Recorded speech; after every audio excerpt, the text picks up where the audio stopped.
He's 75 years old, and he's already outlived 3 of his own brothers. A twin who never made it past his first day of life. A little brother the whole world mourned in 2009. And a bandmate he lost just weeks after they stood on stage together for what turned out to be the last time. Their father is gone too, dead in a Las Vegas hospice bed in 2018, still estranged from parts of the family he built with his bare hands. Their mother is 96 now, and she has had to bury 2 of her own children. This is the weight Jackie Jackson and his brother Marlon carry with them every single time the lights come up. And yet, when the world expected them to finally say the word retirement, they said something nobody saw coming. In this video, we're breaking down exactly what these 2 founding members of the Jackson 5 are saying about their future, how much loss it took to get here, and what it actually means to keep singing through grief this deep. This isn't a nostalgia piece. This is what's left standing. Long before arenas and record deals, there were 2 boys sharing a cramped 2-bedroom house in Gary, Indiana, with 7 siblings and not much room to dream in. Jackie was born Sigmund Esco Jackson on May 4th, 1951, the second child of Joe and Catherine Jackson, born on his mother's own birthday, which the family has always treated as a small piece of fate. Marlon came 6 years later on March 12, 1957, born a twin. His brother Brandon died within a day of birth, a loss that shaped Marlon's bond with the sibling who came right after him. That sibling was Michael. Jackie actually had other plans for his life. Baseball, not music, was the dream. He'd set his sights on turning pro before his father Joe pulled the family into something bigger. In 1964, Joe formed a singing group out of his sons, starting with Jackie, Tito, and Jermaine, and it wasn't long before Marlon and a very young Michael were added in, first on percussion, learning the ropes from the back. Nobody in that house could have predicted where it would go. By 1969, the Jackson 5 signed to Motown, and what happened next is still one of the most remarkable runs in pop music history. Their first 4 singles, I Want You Back, ABC, The Love You Save, and I'll Be There, all hit #1 on the Billboard Hot 100. No group before them had ever opened a career that way. Jackie sang lead on portions of those very songs, his tenor voice weaving through some of the most recognizable hooks of the era. Marlon, meanwhile, became known as the group's most explosive dancer, a title he gave himself half-jokingly, the Dancing-Gist Jackson, but one that stuck, because it was true. He worked harder than anyone to keep pace with Michael's natural gift, and that effort turned him into one of the most reliable choreographic minds in the group's history. When the brothers left Motown in the mid-1970s and rebranded as the Jacksons, both Jackie and Marlon stepped further into the spotlight, writing songs, taking more lead vocal spots, shaping the sound that carried them through disco and into the 1980s. As Michael's solo career exploded in the 1980s, the group dynamic shifted, but Jackie and Marlon never stopped working. Jackie tried his hand at a solo career, releasing a self-titled album in 1973, and a follow-up, Be the One, in 1989. He co-wrote hits including Can You Feel It and Torture alongside Michael. Offstage, his personal life was harder.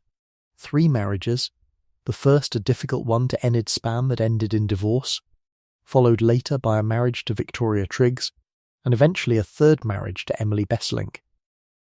Jackie has largely kept those chapters private, focusing public conversation instead on the music and the family legacy he spent decades protecting, including years running his own label and consulting on projects tied to Michael's estate.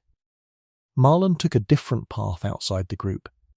He married his high school sweetheart, Carol Ann Parker, in 1975, and the 2 are still together 5 decades later, raising 3 children along the way.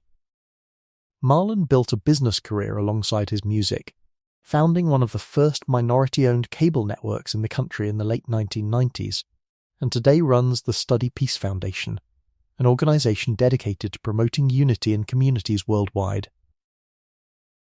Both brothers were inducted into the Rock and Roll Hall of Fame in 1997 as members of the Jackson 5, A full circle moment for two men who started out sharing bunk beds in Indiana to understand what Jackie and Marlon carry with them now. You have to go all the way back to the beginning, because the grief didn't start recently. It started the day Marlon was born. He came into the world a twin, alongside a brother named Brandon, both of them premature. Brandon didn't survive his first 24 hours. Marlon has spent his whole life describing how he came to see Michael, born a year and a half later, as the brother who filled that empty space, which makes what came next even harder to sit with. On June 25, 2009, Michael Jackson died at 50 years old, and the brother Marlon had leaned on since childhood, the sibling who once slept in the same bed with him as kids in Gary, Indiana, was suddenly gone. Marlon delivered the eulogy at Michael's memorial in front of the world, somehow finding words for a loss that size on live television.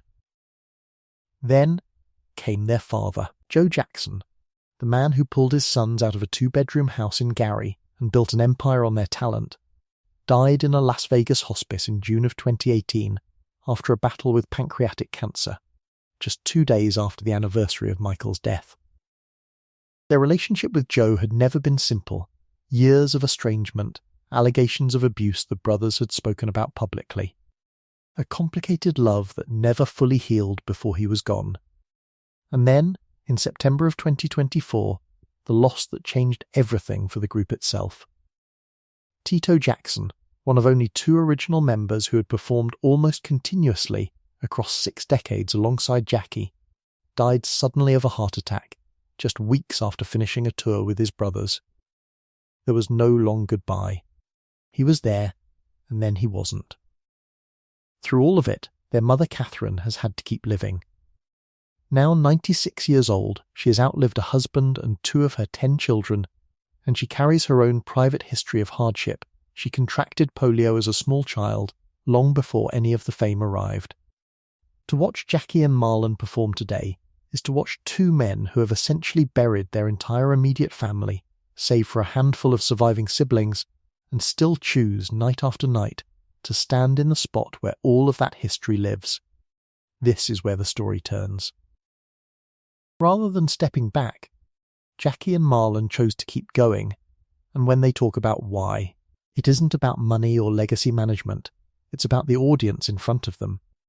Marlon has explained that the reach of their music still catches him off guard decades later, describing crowds around the world filled with kids as young as 8 and fans as old as 80, all singing along to songs written before most of them were born. Jackie has echoed the same sentiment, describing what it feels like to look out and see children dressed like the Jackson 5 used to dress, fans who inherited the music from their own parents. Neither brother has framed continuing to perform as an obligation. They've described it instead as the thing that still makes sense to them: clean. Family-friendly music that crosses generations without needing anything harder or edgier to land. And when asked directly how long they intend to keep this up, the answer wasn't a number or a deadline. It was simple. As long as the audience keeps showing up and responding, they intend to keep showing up too. That's the part fans didn't expect. Not a farewell tour. Not a quiet exit. A flat statement that the connection with the crowd, not the calendar, is what decides when this ends. And they've backed that up with their schedule. Throughout 2026, Jackie and Marlon have continued touring as the Jacksons, performing career-spanning sets that mix Jackson 5 classics like ABC and I Want You Back with hits from the Jacksons era and tributes to Michael's solo catalogue. They've played theatres across the United States, performed overseas at festivals in Switzerland and the Netherlands, and announced a UK run for later this year hitting Manchester, Cardiff, Wolverhampton and London. Every show carries a quiet tribute to the brothers no longer there to share the stage, Tito's signature moments folded carefully into the set, photos and memories woven in without turning the night somber. It's worth sitting with that for a second.